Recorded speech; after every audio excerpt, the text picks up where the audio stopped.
पापा जी उठो ना। पापा जी उठो ना। पापा जी देखो मुन्नी भी खड़ी है, रो रही है। सारी चीजें कौन लेके देगा? पापा जी उठो ना।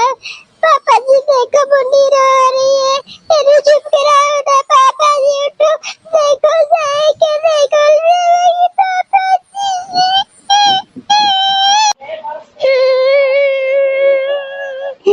भाई पापा क्या नहीं बोल रहे? पापा ने उठाओ ना भाई। मुन्नी चुप करना, बेहाना चुप करना मुन्नी। पापा उठ जाएंगे, उन्हें पुल्ली चुप करना।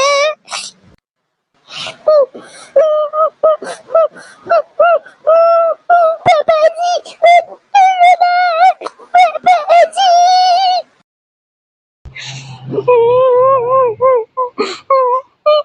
आई पापा सामने मर गया नहीं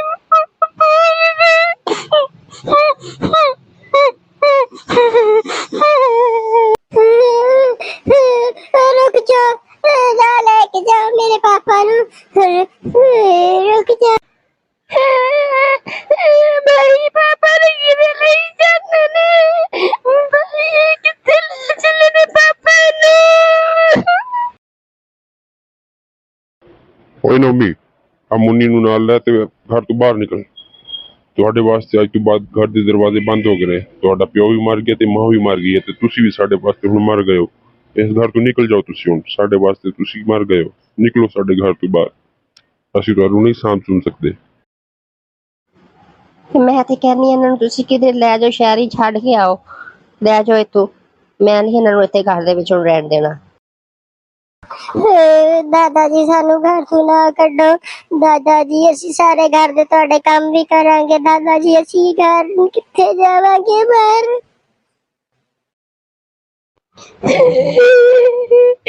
दादा जी असी नहीं जाना बाहर, किन्ने घर जावांगे? दादा जी चले घर से जाएंगे दादा जी।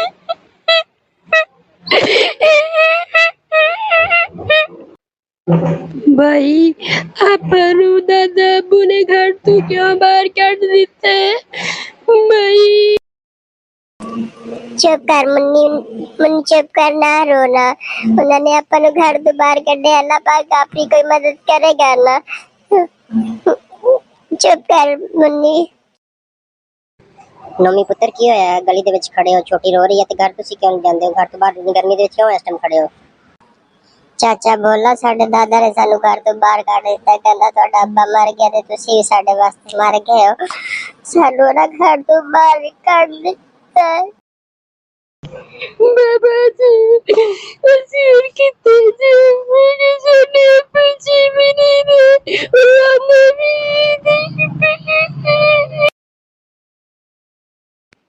ਨਾ ਮੇਰਾ ਪੁੱਤਰ, ਅੱਜ ਤੋਂ ਬਾਅਦ ਤੁਸੀਂ ਇਸ ਤਰ੍ਹਾਂ ਦੀ ਕੋਈ ਗੱਲ ਵੀ ਨਹੀਂ ਕਰਨੀ। ਤੇ ਚਾਚਾ ਭੋਲਾ ਤੁਹਾਡਾ ਹੈ ਨਾ, ਤੁਸੀਂ ਹੁਣ ਮੇਰੇ ਨਾਲ ਚਲੋ ਤੇ ਇਹ ਛੋਟੂ ਦੇ ਨਾਲ ਹੀ ਇਹਦੇ ਸਕੂਲ ਵੀ ਤੁਸੀਂ ਜਾਇਆ ਕਰੋ ਰਲ ਕੇ, ਤੇ ਉਹ ਘਰ ਤੁਹਾਡਾ ਹੁਣ ਆਪਣਾ ਘਰ ਹੋਵੇਗਾ। ਚਲੋ ਮੇਰਾ ਪੁੱਤਰ, ਸ਼ਾਬਾਸ਼।